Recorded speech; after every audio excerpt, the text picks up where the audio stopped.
Hi, folks. Chris O'Neill and Johnny O'Neill here from Brotherwise Games. We're talking to you from sunny Southern California, a little bit smoky at the moment. Thanks to Tabletop Gaming Live for letting us put this together and share with you what's upcoming from us. Many of you may know us from our various games, but just to give you a brief overview, we are Brotherwise. We try to make games that bring everyone to the table. And since 2012, we've been fortunate enough to be able to do that. So I'm going to share with you some of our games. If you don't know us, Boss Monster was the game that got us started. This came out on Kickstarter in 2012 and got into hobby in 2013 and has grown since then. This is one of our favorite games, not just because we made it, but because it has brought a lot of people into the hobby. And obviously, if you're a retro video gamer, the flavor there probably was one of the things that attracted you to that game. We're not just Boss Monster, though. We also make Unearth. This is a game of exploration, dice placement, and set collection. One of the games that we see as bringing folks to the table, a good gateway game. And actually, in the last year, we released The Lost Tribe, which is a 3-in-1 expansion, which, if you haven't picked that up yet and you're an Unearth fan, you definitely should. It's got a solo mode. It's got a way to add in a fifth player, make bigger games. And it's got all new cards and all new wonders and tokens. A lot of fun. Third, we've got Call to Adventure. Call to Adventure came out about a year ago, a little bit over that. An Origins Award nominee and one of our fastest selling titles. This is a hero building game where you create a hero over the course of the game and sort of build their story while at the same time it's a little bit of an engine builder so that your hero is getting more and more powerful as you go on. We were fortunate enough to be able to partner with Patrick Rothfuss when we first kickstarted this, author of the best-selling Name of the Wind series. And Call to Adventure is a wonderful system in that it's sort of infinitely expandable into these various fantasy properties. When we were putting it together, we were sort of like asking ourselves, could we take this awesome character-driven fantasy fiction that we're such big fans of and make a game out of it? And fortunately for us, fans everywhere have sort of resonated to that, and Call to Adventure, you can find it in stores across the world.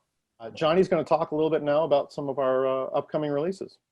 All right. So our new releases today span everything from Call to Adventure: The Stormlight Archive, which is just now hitting the UK, and then into our 2021 releases, Overboss, Vault of Villains, and Night of the Ninja. First up, in stores now, we have Call to Adventure: The Stormlight Archive, based on Brandon Sanderson's epic fantasy series, which is set in a really amazing world with, just this hugely passionate fan base. If you like fantasy novels and you haven't read The Stormlight Archive, you absolutely must. In this game, you're going to create your own Knight Radiant. You're going to build your character over the course of the game. This is, as a game, adding new powers and enhanced co-op play to the original Call to Adventure. So, that's kind of the exciting thing about working on something like that. Call to Adventure is a fantastic game on its own, as Chris mentioned, nominated for Game of the Year in the Origins Awards. And now this version allowed us to tune what we liked about the gameplay, make it even tighter, more fun to play, made the solo and co-op play much more meaningful. But to give you a sense of it, here's a video overview. Call to Adventure: The Stormlight Archive is the official board game of Brandon Sanderson's epic fantasy series. The Stormlight Archive challenges you to create an original hero in the world of Roshar. Join one of the 10 Orders of Knights Radiant, or embrace the thrill as a servant of Odium. Draft trait cards to build your character, gain new abilities, then roll the runes to face challenges. Every player's goal is to earn the highest destiny score, but to defeat Odium, you'll need to play hero cards and cooperate with other players. It's time to craft your hero, choose your path, and speak the words: life before death, strength before weakness, journey before destination. Call to Adventure: The Stormlight Archive by Brotherwise Games.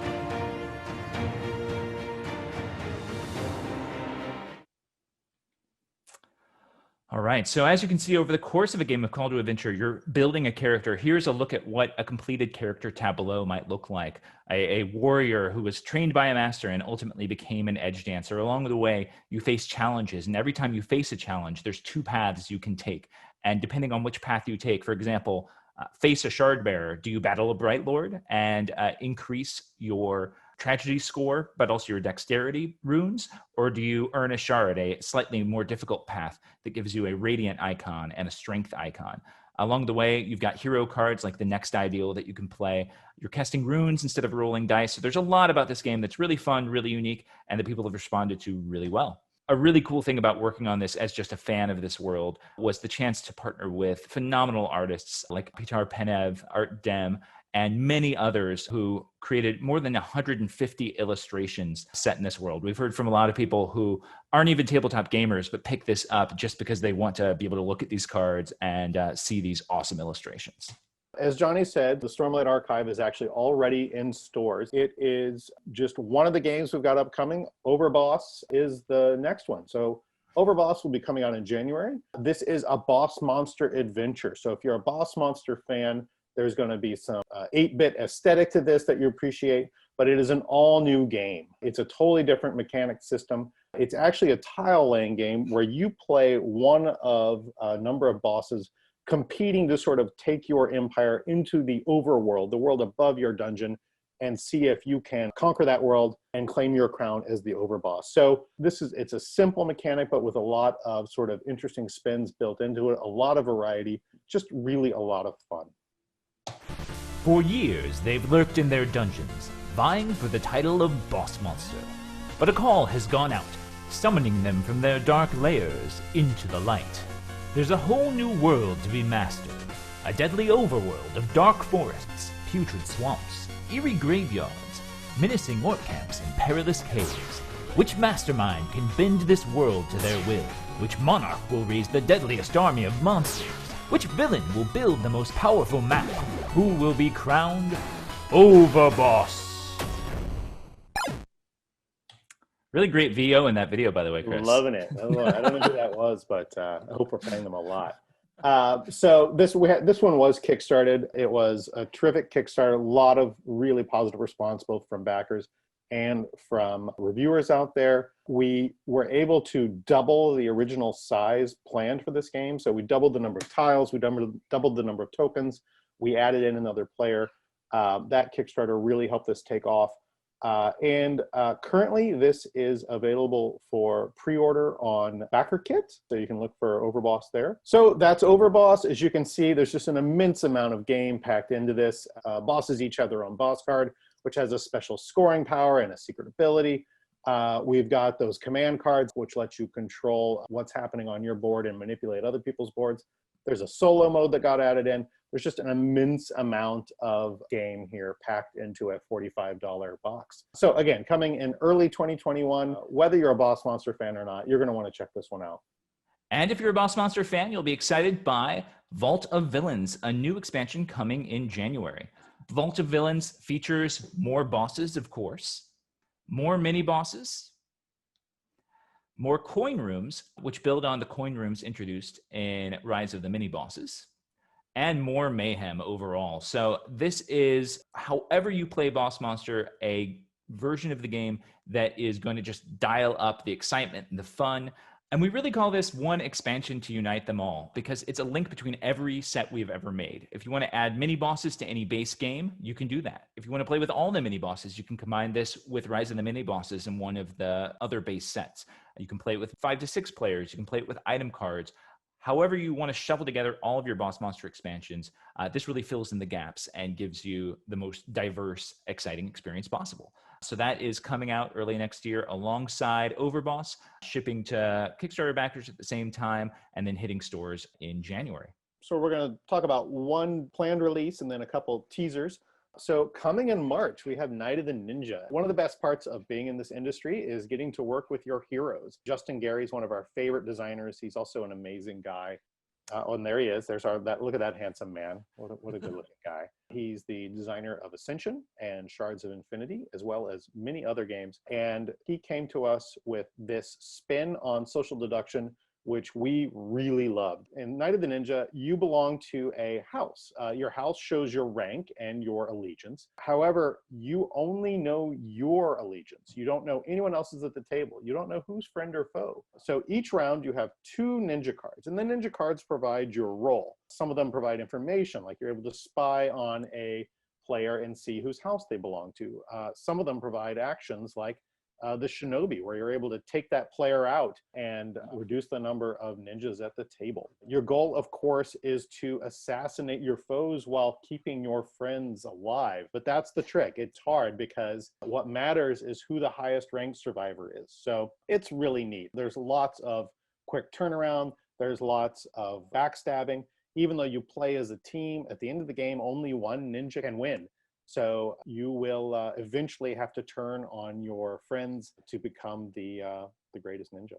Again, one of the neat things about being this business is getting to work with amazingly cool creative people. This is Ben Sherman, one of the world's premier papercraft artists. And Ben put together two styles of art for Night of the Ninja.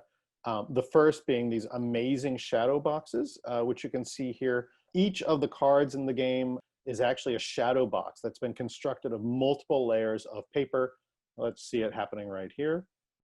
And then photographed and put into the card. So we don't know that anybody else has done this. We really think this is gorgeous, and Ben's work really, really adds an immense amount to this game. Ben also did paper cut art for the other cards, and as you can see, the result is just gorgeous. So Night of the Ninja is expected as a spring 2021 release. This had been previously set for 2020, so you may have seen mention of this. Just because of COVID-19, we pushed things back. But it will be out, and it will be a ton of fun for you and your fellow gamers. All right, so those are our 2021 announced releases, but just end on a note of mystery and intrigue. We do have a few other things, and Chris referenced COVID-19. This has been a crazy time to be a publisher, and as a result, we've had some projects that are moving a little bit more into 2021 and resulting in what could be a really exciting year of just a ton of awesome, cool stuff coming out. So we have a tactical combat game based on an epic fantasy series. And this is an intentionally misleading photo of it, but this is here playtesting it with our playtester team back in earlier times. We've also got a new way to embrace your inner villain. Not a boss monster game, but perhaps appealing to those of you who like to tap into your evil side. This one is coming, and here's a little bit of development art by Kwanchai Maria. And an epic new way to follow the call to adventure. Potentially in late 2021 or even early the next year, we've got plans for things that take it in an even more epic direction. That is what we have to share today, and thanks so much for checking out this video. Thank you guys, and thanks again to Tabletop Gaming. We look forward to gaming with all of you in the months to come. Thanks, guys.